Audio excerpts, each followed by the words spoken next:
আল্লাহ যা চান আমরা, আল্লাহ চাচ্ছেন যেই দলটি মাজলুম সেই দলের হাতে রাষ্ট্র ক্ষমতা উঠাই দিতে। আপনারাও কি এটা চান? আমার যুবক ভাইরা চান, আমার মুরব্বী বাবাজিরা চান, আমার দেশের তাহাজ্জুদ গুজার আল্লাহ ওলিরা চান, আমার দেশের আল্লাহর জাকিরিন বান্দারা কি চান, আমার দেশের তবলিগওয়ালা ভাইরা কি চান? আল্লাহ চায়। আল্লাহ চাচ্ছেন দুর্বল দলটাকে আল্লাহ রাব্বুল আলামিন নির্যাতিত দলটার হাতে নেতৃত্বের চাবিকাঠি উঠায় দিতে। আল্লাহ যেইটা চান আমরাও সেইটা চাই। যারা চান তারাই মুহূর্তে দুইটা হাত উঁচু করে আল্লাহকে হাত নিচু করতে বলি না, এই হাতগুলো আল্লাহ কবুল করুন। সবাই বলেন আমি দুই হাত উঁচু করে। আল্লাহর আরশ থেকে আল্লাহ দেখছেন। আপনাদের কাছে আল্লাহর কোরআনের আমানত সূরা কসাসে 4, 5, 6 তিনটি আয়াত আমি আমানত রেখে গেলাম। এটা আমার আল্লাহর সিদ্ধান্ত। যেই দল মাজলুম হলো তার উপর দয়া করব, যেই দলের লোক বেশি অত্যাচারিত হলো ওই দলের হাতে রাষ্ট্র ক্ষমতা উঠাই দেব। যেই আল্লাহ চাইলেন, আল্লাহ তুমি আরশের মালিক, আমরা তোমার গোলাম, তুমি যেই সিদ্ধান্ত নিয়েছো তোমার সিদ্ধান্তের সাথে আমরা একমত হয়ে গেলাম। মাজলুমদের পক্ষে আমরা আছি, নির্যাতিতদের পক্ষে আছি, যারা অত্যাচারিত হয়েছে আমরা তাদের পক্ষে আছি। আল্লাহ তুমি আমাদেরকে কবুল করো, আমিন আমিন ইয়া রাব্বাল আলামিন। এবার আল্লাহ তাআলা আবার বলছেন ওয়ানাজআলাহুমুল ওয়ারিসিন। আর আমি আল্লাহ চাইলাম এই অত্যাচারিত শাসকের জায়গায় গণভবন, বঙ্গভবন, সেক্রেটারিয়েট, অফিস, আদালত, চেয়ারম্যানের অফিস, মেম্বারের অফিস, উপজেলা চেয়ারম্যানের অফিস, সব জায়গায় এই দলের লোকদেরকে ওই শূন্য চেয়ারে বসাইয়া ফেলতে। আল্লাহু আকবার। চাচ্ছেন কে? আল্লাহ যেটা চান আমরা সেইটাই চাবো। আল্লাহর বিপরীতে যাই আল্লাহর ওলিও হওয়া যাবে না, জান্নাতেও যাওয়া যাবে না। আল্লাহ তাআলা এরপর বলছেন নুমাক্কিনা লাহুম ফিল আরদ। ওরা তো এতদিন মার খেয়েছে, আমি আল্লাহ এবার সিদ্ধান্ত নিয়েছি ওদেরকে আমি শক্তিশালী করে দেব। এই শক্তিশালী হওয়া মানে আপনার পিটাইবে, এই শক্তিশালী হওয়া মানে আপনার বিরুদ্ধে মিথ্যা মামলা করবে, এই শক্তিশালী হওয়া মানে অপরের সম্পদ লুণ্ঠন করবে না। এই শক্তিশালী হওয়া মানে দেশ এবং জাতির মধ্যে ঈমানী শক্তি বৃদ্ধির জন্য তারা কাজ করবে, দেশের অর্থনীতিকে শক্তিশালী করবে, রাজনীতিকে শক্তিশালী করবে, গণতন্ত্রকে শক্তিশালী করবে, আল্লাহর বিধানকে শক্তিশালীর মাধ্যমে তারা একটি সুসংগঠিত জাতি এবং শিক্ষিত জাতি, বিশ্বের বুকে মাথা উঁচু করার শক্তিশালী জাতিতে পরিণত করবে তারা। আল্লাহ তাআলা বলেন আল্লাযীনা ইম্মাক্কানাহুম ফিল আরদি আকামুস সালাতা ওয়া আতাউজ যাকাতা ওয়া আমারু বিল মা'রুফি ওয়া নাহাউ আনিল মুনকার। যদি ওই দলটার হাতে ক্ষমতা যায় তাহলে আমি আল্লাহ কি করবে, তারা কি করবে শুনে, এক নম্বরে তারা নামাজ কায়েম করবে, দ্বিতীয় হচ্ছে যাকাত ভিত্তিক অর্থ ব্যবস্থার মাধ্যমে দারিদ্রতা বিমোচন করে দিবে, তৃতীয়ত ভালো কাজের আদেশ করবে, যত ভালো কাজ আছে সব চালু করে দিবে এবং খারাপ কাজগুলো তারা বন্ধ করে দিবে। এই কাজটা যখন হবে তখন যেহেতু তোরা আমার কথা শুনছো, দেখেন আল্লাহ মনে হয় কি আমাদের মাথায় হাত দিয়ে দিয়ে কথাগুলো বলতেছেন। এই আয়াত যখন তিলাওয়াত করে বিশ্বাস করেন, আমার মনে হয় কি আল্লাহর রহমতের হাত আমার হাতের সাথে এই মাথার সাথে লাগে। আর আল্লাহ করে এই কাজটা যদি হয়ে যায় তাহলে আমি কিছু দায়িত্ব আমার আছে না?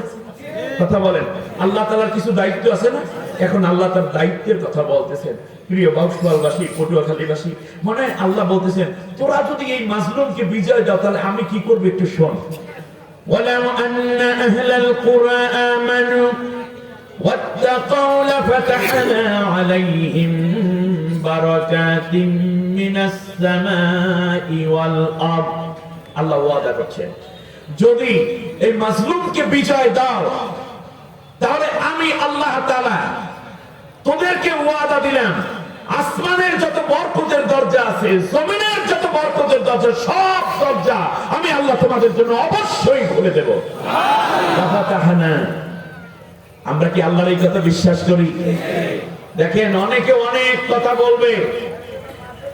বলবেন যে এই দেব সেই দেব, এই 54 বছর পর্যন্ত অনেক দিছে, আমরা আর কিচ্ছু চাই না, সামনে যা দেওয়ার আমার আল্লাহ দেবেন। আল্লাহর ওয়াদা মিস হবে? এমপিরা ওয়াদা করে পালন করতে পারে না, মন্ত্রীরা ওয়াদা করে, পালন করতে পারে না, কিন্তু আল্লাহর ওয়াদা কোনো ভঙ্গ হবে?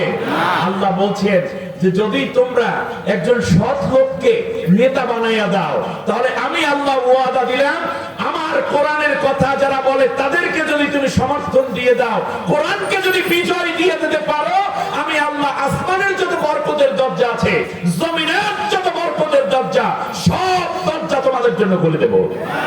আসমানে আল্লাহর বরকত আছে না? জমিনের মধ্যে বরকত আছে না? আচ্ছা, জমিনের মধ্যে মনে করেন আলু, পেঁয়াজ, রসুন, আদা, এইগুলোই বরকত না। এই জমিনের মধ্যে আছে তেলের খনি, এই জমিনে আছে স্বর্ণের খনি, জমিনে আছে গ্যাসের খনি, জমিনে আছে হীরার খনি।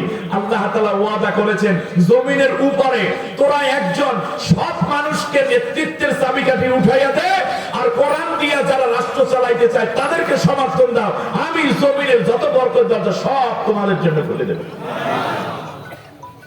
ওয়ানুমাক্কিনা লাহুম ফিল আরদ। এরপর আল্লাহ রাব্বুল আলামিন বলেন, শোনো, আমি আল্লাহ তাআলা এরপর দেখাইয়া দেব জালেমদের বিপরীতে ইনসাফ ভিত্তিক একটি সমাজ কেমনে কায়েম হয়। এখন আমি দ্বিতীয় আরেকটা আয়াত তেলাওয়াত করি। এখন আপনি কিভাবে বুঝবেন কোন দলের দিকে আপনি যাবেন?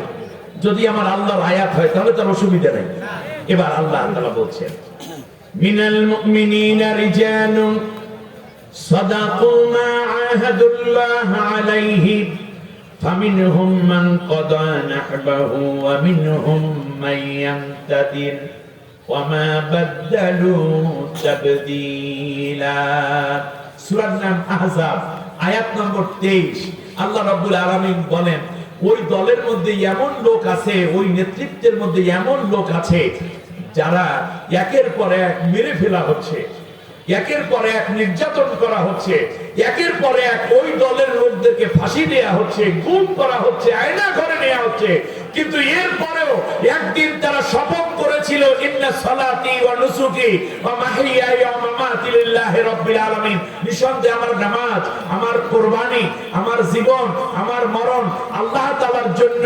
এই কথা তারা যে শপথ করে ময়দানে আমার কোরআনের বিধান বিজয়ের জন্য নেমে পড়েছিল, তারা একের পর এক মরে যাচ্ছে, জীবন যাচ্ছে, কিন্তু পালাইয়া তারা তাদের সিদ্ধান্ত চেঞ্জ করে নাই। সেই হিসাবেও আমরা দেখতে পাই শহীদি কাফেলা জামায়াতে ইসলামী এগিয়ে আছে, অন্যদেরও শহীদ হয়েছে। তাহলে বোঝা যায় এই দুই দিক থেকে। এবার আমি একটি হাদিস বলবো, হাদিসটা হচ্ছে রাসূল সাল্লাল্লাহু আলাইহি ওয়াসাল্লাম বলেছেন, হযরতে সাওবান রাদিয়াল্লাহু তাআলা আনহু থেকে বর্ণিত হাদিস। আবার আব্দুল্লাহ ইবনে ওমর রাদিয়াল্লাহু আনহু এই হাদিস বর্ণনা করেছেন। আব্দুল্লাহ ইবনে ওমর রাদিয়াল্লাহু তাআলা আনহু বলেন, قال رسول الله صلى الله عليه وسلم فاتبعوا السواد الاعظم فانه من شذ شذ في النار। আপনারা দয়া করে হাদিসটি কোট করুন, আমি রেফারেন্সটা পরে চাইলে দিয়ে দিতে পারবো, এখন মনে আসতেছে না। যে তোমরা যখন কোন রাষ্ট্রে নেককার লোকদের আগমন হবে, তখন তোমরা দেখবা যে যেই দলের লোকেরা ফাত্তাবিউস সিওয়াদাল আযম, উলামায়ে কেরাম এখানে আছেন, যে একটি রাষ্ট্রে অনেক দল থাকতে পারে, এমনকি ইসলামীয় একাধিক দল থাকতে পারে, তাতে কোনো অসুবিধা নাই। আল্লাহ তাআলা কোনো অসুবিধার কথাও বলেন নাই। তবে আমার উম্মতেরা, তোমরা সবাই মিলে ওই দলকে সমর্থন দিয়ে তাদেরকে বিজয়ের জন্য আপ্রাণ চেষ্টা করবা। আমার কথা না, রাসূলুল্লাহর কথা, রাসূলের নির্দেশ। ফাত্তাবিউ, এটা আমরের সিগা, জমা করা হয়েছে যে তোমরা সবাই ওই দলের সাথে থাকো, ওই দলটাকে বিজয়ের জন্য আপ্রাণ চেষ্টা করে যাও, যেই দলটি দ্বারা খুব তাড়াতাড়ি ইসলামী হুকুমত কায়েম করা সম্ভব। আমি আপনাদেরকে একটু গ্রাউন্ড তালাশ করি। যেমন মনে করেন সামনে একটা ইলেকশন আসতেছে, এখন সরমনের দরবার থেকে ৩-৪ জন প্রতিনিধি, সারসিনা থেকে, মোকামিয়া থেকে, জনপুর থেকে, ফুলপুরা থেকে, তবলিগ থেকে, এরপরে বিএনপি থেকে, জাসদ থেকে, বাসদ থেকে, এরপরে আর কি বলবো, হেফাজত থেকে, এরপরে জামাতের পক্ষ থেকে অনেক ১০১ জন সদস্য গেছে মদিনায়। মদিনায় গেছে রাসূল সাল্লাল্লাহু আলাইহি ওয়াসাল্লামের কাছে একটা পরামর্শ আনতে। মনে করেন রাসূল জীবিত আছে, আমার কথাটা ভালোভাবে নেন, নেওয়ার পরে মসজিদে নববীতে যাওয়ার পর রাসূলুল্লাহর সাথে দেখা হয়েছে। দেখা হওয়ার পরে রাসূলকে জিজ্ঞেস করছি, ইয়া রাসূলুল্লাহ, বাংলাদেশে তো আগামীতে একটা ইলেকশন হওয়ার সম্ভাবনা আছে, এখন আপনি আমাদেরকে একটা পরামর্শ দেন, আমরা কোন দলের আগাইয়া নিলে আপনি খুশি হবেন, অথবা কোন দলকে আগাইয়া নিলে আমরা ইসলামের পথেও চলতে পারবো, আবার আপনিও খুশি হবেন, আল্লাহও খুশি হবেন, আমাদেরকে আপনি যেটা বলবেন সেটাই আমরা মাইনে নেব। এইরকম একটা জিজ্ঞাসা আমাদের থাকতে পারেন নবীর কাছে। এখন নবী আমাদেরকে বলতেছেন, ফাত্তাবিউস সিওয়াদাল আযাম ফাইন্নাহু মান শাদ্দা শাদ্দা ফিন নার।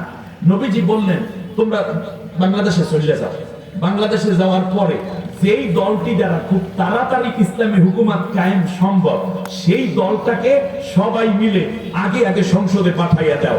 তার কারণ হচ্ছে, যখনই এই দলটি ক্ষমতায় যাবে, এই মুহূর্তে যদি আল্লাহর কোরআন বিজয় হয়, সেই ফলে দেখা যাবে আজকে ফোর্স কোয়ার্টার বন্ধ হয়ে যাবে, লক্ষ লক্ষ মানুষ জেনা থেকে বেঁচে যাবে, মাদকের দোকানগুলো বন্ধ হয়ে যাবে, লক্ষ লক্ষ যুবক মাদক সেবন থেকে রেহাই পেয়ে তারা সবাই ভালো হয়ে যাবে।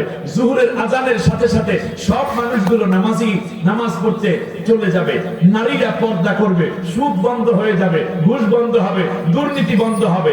এই জন্য আল্লাহর নবী মনে হয় বলতেছেন যে যেই দলটি দ্বারা তাড়াতাড়ি ইসলামী হুকুমত কায়েম সম্ভব, তোমরা সেইটাকে সমর্থন দিয়ে দাও। যেই দলে ম্যাজিস্ট্রেট আছে, টিওনো আছে, এসপি হতে পারে, ডিসি হতে পারে, ডাক্তার আছে, তাদের হাসপাতাল আছে, ব্যাংক আছে, বিমা আছে, অ্যাডভোকেট আছে, তারপরে পিএইচডি হোল্ডার আছে, এমনকি তাদের ব্যারিস্টার আছে, যারা মেম্বারি, চেয়ারম্যান, এমপি, মন্ত্রী সব চালাইতে পারে।